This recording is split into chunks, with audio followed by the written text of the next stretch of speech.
ନମସ୍କାର ବନ୍ଧୁଗଣ, କାହ୍ନା କ୍ରିଏସନ ଶୁଣ ଶୁଣ ଜ୍ଞାନବାଣୀକି ସ୍ୱାଗତ ଜଣାଉଛି।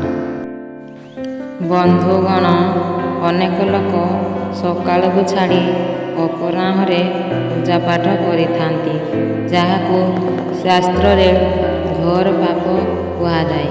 ଏହିପରି ବ୍ୟକ୍ତିକୁ ଫଳର ପ୍ରାପ୍ତି ହୋଇନଥାଏ।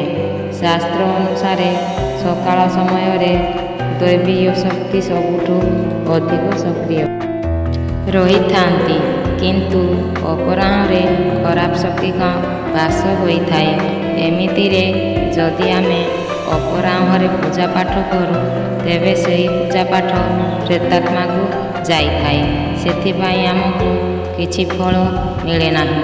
ଏହାଦ୍ୱାରା ଘରେ ନକାରାତ୍ମକ ଶକ୍ତି ପ୍ରବେଶ କରିଥାଏ।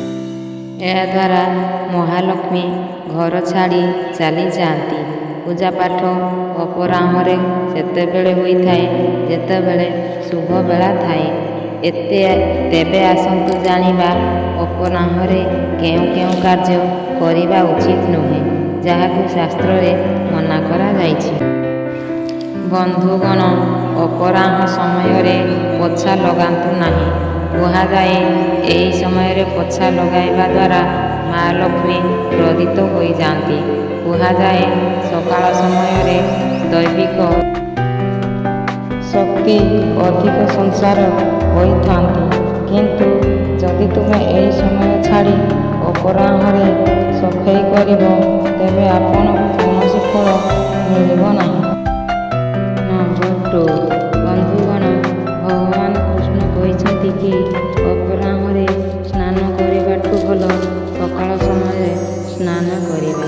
ପୁରାଣରେ କୁହାଯାଏ କି ଯେଉଁ ବ୍ୟକ୍ତି ସକାଳେ ସ୍ନାନ କରେ, ତାକୁ ଅନେକ ଶୁଭ ଫଳ ପ୍ରାପ୍ତି ହୋଇଥାଏ, କିନ୍ତୁ ଯେଉଁ ବ୍ୟକ୍ତି ଅପରାହ୍ନରେ ସ୍ନାନ କରେ, ତାକୁ କୌଣସି ଫଳ ମିଳେ ନାହିଁ।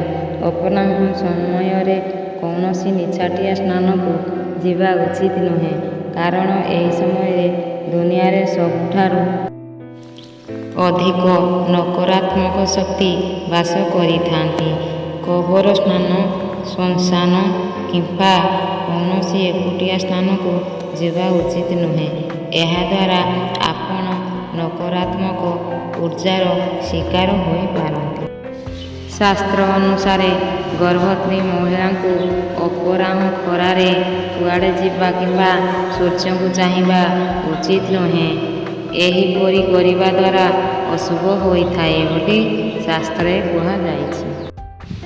ଅପରାହ୍ନ ସମୟରେ ସ୍ନାନ ନ କରି ଆମିଷ ଭୋଜନ କରିବା କିମ୍ବା ଭୋଜନ କରିବା ଶୁଭ ହୋଇନଥାଏ। ବନ୍ଧୁଗଣ, ଶାସ୍ତ୍ରରେ କୁହାଯାଇଛି, ଯେଉଁ ବ୍ୟକ୍ତି ସ୍ନାନ ନ କରି ଅପରାହ୍ନରେ ଖାଦ୍ୟ ଗ୍ରହଣ କରେ, ସେ ବହୁତ ଅସୁବିଧାର ସମ୍ମୁଖୀନ ହୁଏ। ବନ୍ଧୁଗଣ, ରାତିରେ ଶାରୀରିକ ସମ୍ପର୍କ ରଖିବା ସାଧାରଣ କଥା ହୋଇଥାଏ, କିନ୍ତୁ ରାତି 3ଟାରୁ 6ଟା ଏହି କାର୍ଯ୍ୟ କରିବା ଅତ୍ୟନ୍ତ ଅଶୁଭ ହୋଇଥାଏ, କାରଣ ଶାସ୍ତ୍ରରେ ଏହି ସମୟକୁ ବ୍ରହ୍ମ ମୁହୂର୍ତ୍ତ କୁହାଯାଏ। ଏହି ସମୟରେ ପୂଜାପାଠ, ଆଳତି କରାଯାଇଥାଏ। ତେବେ ବନ୍ଧୁଗଣ, ଏହି ସମୟରେ ସମ୍ପର୍କ ରଖିବା ମହାପାପ ହୋଇଥାଏ। ବନ୍ଧୁଗଣ, ରାତିରେ ମୁହୂର୍ତ୍ତ ନ ଦେଖି ପୂଜା କରିବା ଅଶୁଭ ହୋଇଥାଏ। ଗରୁଡ଼ ପୁରାଣ ଅନୁଯାୟୀ ରାତି 11ଟାରୁ ସକାଳ ପର୍ଯ୍ୟନ୍ତ କୌଣସି ପୂଜାପାଠ କରିବା ଉଚିତ ନୁହେଁ। ଏହାକୁ ତାନ୍ତ୍ରିକ ବୋଲି କୁହାଯାଇଥାଏ। ତେବେ ଏହି ସମୟରେ ପୂଜା କରିବା ଦ୍ୱାରା ଘରକୁ ନକାରାତ୍ମକ ଉର୍ଜା ବାସ କରନ୍ତି, ତେଣୁ ଅଶୁଭ ହୋଇଥାଏ। ବନ୍ଧୁଗଣ, ବୟସ୍କ ଲୋକ କହିଛନ୍ତି, ରାତିରେ ଶୋଇବା ପୂର୍ବରୁ ହାତ ମୁହଁ ଗୋଡ଼ ଧୋଇ ଶୋଇବା ଉଚିତ ହୋଇଥାଏ। ଯଦି ଏହିପରି ନ କରି ଶୁଅନ୍ତି, ତେବେ ଘରେ ରୋଗ ବ୍ୟାଧି ବଢ଼ିପାରେ। ରାତିରେ ଶୋଇବା ପୂର୍ବରୁ ନିଶ୍ଚିତ ହାଲକା ଗରମ କ୍ଷୀର ପିଇ ଶୋଇବା ଉଚିତ ହୋଇଥାଏ।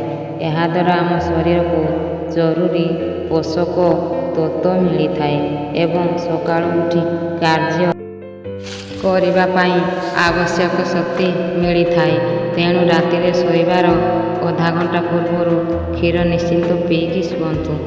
ବନ୍ଧୁଗଣ, ରାତିରେ ଶୋଇବା ପୂର୍ବରୁ ନିଶ୍ଚିନ୍ତ ନିଜକୁ ଏହା ପଚାରନ୍ତୁ କି ଆଜି କ'ଣ ଠିକ୍ କରିଛନ୍ତି, ପୂରା ଦିନରେ କ'ଣ ଭୁଲ କରିଛନ୍ତି, କାଲି କ'ଣ କରିବେ ଏବଂ ଆଜି ଦିନଠୁ କ'ଣ ଶିଖିଲେ ଆପଣ।